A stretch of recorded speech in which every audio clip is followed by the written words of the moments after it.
Hi, Dr. J. It's me, Jeanette. So I'm doing my video submission for the assignment. There's only a main assignment for this week, and that was to skim the video article and also choose an article from the folder. And the article from the folder that I had chose was looking at the burnout rate on COs, on correctional officers. And so what the research was on that was that they wanted to look at what contributes to the burnout rate for correction officers, and doing a study by having participants of a certain age. The African American community was more dominated as far as participants goes in this study, and seeing what would contribute or help with not having a high burnout rate as a CO. And so the study looked at different things, but the gist of it was that having resiliency, so optimism, was a big trait. So certain traits that COs would have, but the resiliency was very effective in having a reduced rate of burnout. I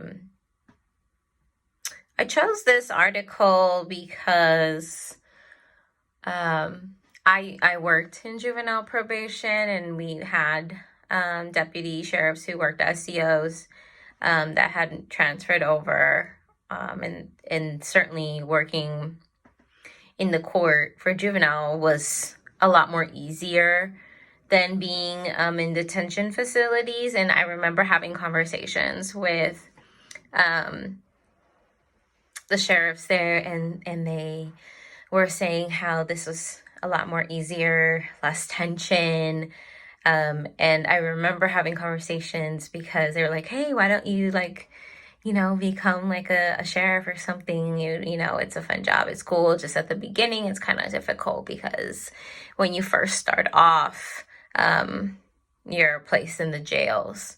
And so that kind of made me think, because it's like, would make sense as how, by reading in the article, that there sometimes is a high turnover rate for COs. And I don't know if it's like that, across other states, but certainly in the Bay Area, if you are brand new as a sheriff, working as a correctional officer, and that's the first place that you're housed is in detention facilities, I can definitely see, having that lack of experience and knowledge, that there would be a high burnout rate, because feeling overwhelmed, feeling oppressed, feeling super stressed, and not having that resiliency, which is something that everybody has. In my opinion, I believe everyone has resiliency, but the degree to which, how people are more resilient than others, how people are more optimistic than others, that to me varies in individuals. So that made me think about that. It also made me think about what's going on currently. Even though this is talking about correctional officers, I do also think that this is interesting to kind of correlate with like police officers and the stress that comes along with being a police officer, depending on where you're working, and the type of population that you're mostly dealing with on a one-on-one basis. Certainly, police officers who work in affluent neighborhoods, affluent cities, probably have a different burnout rate than those who work in cities that have a lot of high crimes, for sure. So it made me think about, if COs can also have, high burnout rates because they're, consistently in this atmosphere of working in the jail system, then what does that look like for police officers who are working in cities that have high crime rates? And certainly being burnt out and overwhelmed would definitely contribute to making decisions that are not the best, that result in outcomes that not only hurt the individual but hurt their families, and currently what's going on with George Floyd that's hurting the entire nation.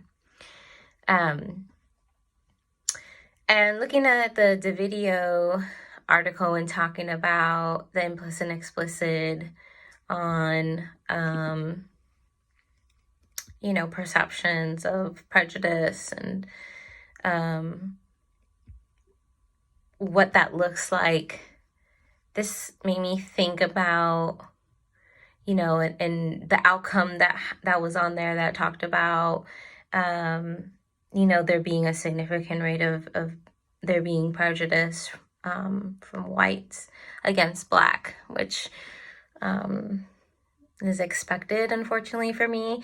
And so when I think about this article and this study and looking at what that means for me as a Black and brown woman of color, a clinician, and working in, in this field, it really makes me think about being more mindful, which I think I kind of practice already, but they're kind of being caution when working with my clients, specifically, my clients that are Caucasian, although I only have one this year. Most of my clients are Hispanic, but even still, because there's also racism in the brown community against the Black community. And so feeling like that what is not said and people's inner thoughts, the nonverbal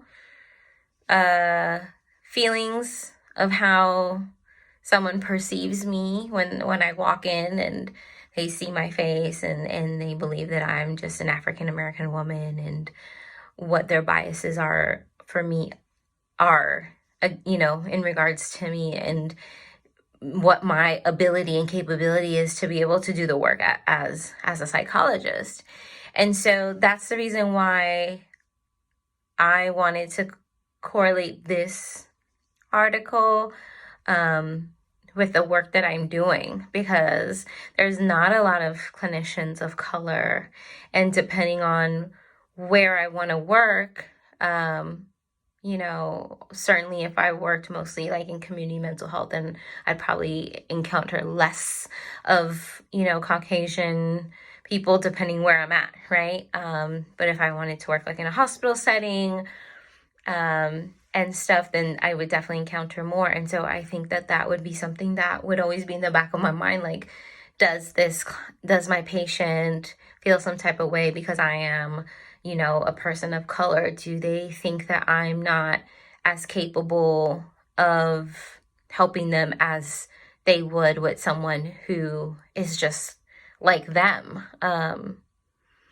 But certainly I think from previous trainings that we've had going through this program, that was something that was said that could always be brought up and discussed. Now, certainly I wouldn't know if all clients would be really forthcoming and saying, well, actually, it feels really weird because I've never had a Black, therapist before. Or, you look young, I'm not sure, but that's age, right? But now I'm talking about race. So that's something that makes me think. And it's kind of unfortunate because I really don't want to go throughout my entire career always feeling like that. I can say I'm pretty confident, in my ability and capability in the work that I've done so far and what I have accomplished. But I'm also leery specifically during these times and not knowing what's going to happen in the future. If I will be rejected by some of my clients, or if they're going to feel that I'm just not capable to do what it is that they need me to do. So that's definitely a food for thought for me. And that's what this article made me think about. And like I said, the correctional officer and the burnout rate really made me think about what my sheriffs used to say before when I worked in juvenile probation, and how this would impact police officers as well, and particularly with what's going on right now in the world. So that's it. See you soon.